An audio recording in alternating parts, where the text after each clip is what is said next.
Nung bata pa ako, ito yung madalas bilhin ng nanay ko. Madalas niyang meriendahin, kaya no choice. Bilang anak, yun na lang din yung kakainin mo. Sa pagtagal ng panahon, aba, nagustuhan ko na rin po at talaga naman pong ang sarap. Tara, gawa tayo ng mas healthier version.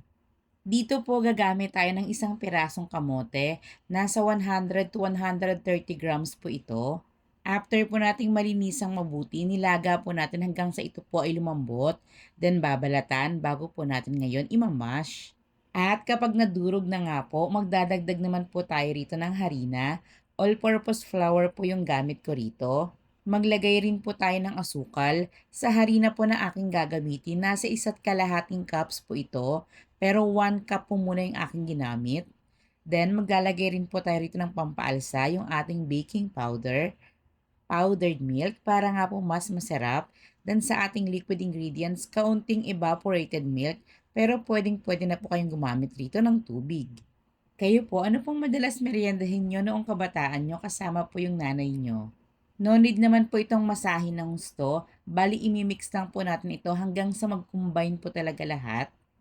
Puwede rin po ang malaman ng inyong mommy loves kung saang lugar po kayo nanonood nitong ating video ngayon para naman po malaman ko kung hanggang saan ang aabutin nitong ating recipe. Katulad nga po nung nakikita nyo, yung ating 1/2 cup po ng harina, paunti-unti ko pong nilalagay ngayon hanggang sa makuha ko po yung tamang texture po ng ating dough. Then kapag okay na nga po sa atin, dire-diretso na po tayo sa paghulma nito. Napakasimple lang naman po. Bibilugin lang po natin ito sa gusto po nating laki. Nakadepende na po sa atin kung mas malaki or mas maliit. Dito po sa ating recipe nakagawa po ako ng 10 pieces. Medyo malalaki po ito, then pagugulungin lang po natin ito sa sesame seeds or linga. Kung gusto niyo pong kapit na kapit po yung linga dito po sa ating ginagawang tinapay, ang gawin niyo po katulad po ng technique natin sa ating buchi. Pagulungin niyo po muna itong ating pong dough dun po sa tubig bago po pagugulungin naman po dito po sa ating sesame seeds. Sa akin po kasi hindi ko na ginawa yun, okay lang naman po kasi sa akin kung hindi gano'n karami po yung kakapit po ng sesame seeds. Again, nakadepende po ito sa inyong preference. Then after nga po natin itong may pagulong lahat po sa linya at mabilog, dire-diretso na po tayo sa pagluluto nito. Mainit na mantika, then low heat lang po muna hanggang sa makuha po natin yung pagka-toast na gusto po natin. Mix and cook, cooking made easy as 1, 2, 3. Sa kusina may kwento, si Mami Labs ang bida. Lutong bahay o pang negosyo, lahat kayang-kaya. Kakanin, ulam, dessert na masarap. Pinadali ni Mami Labs kahit medyo mahirap. Tinuturuan ka, bawat hakbang talaga. Simpleng luto, ginagawang masaya. Kaya kung gusto mong matutong magluto, panoorin lang, siguradong ganado.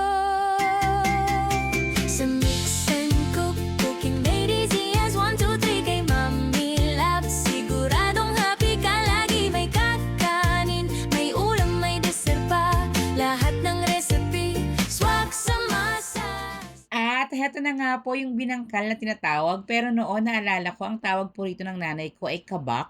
Honestly, napakasimple lang naman po ng lasa nito. Yung may kaunting crunchiness sa labas, then malambot po yung pinakaloob. Tapos alam mo yung mabango siya. Mas pinasustansya pa nga natin dahil ngayon po nilagyan ko po ng kamote.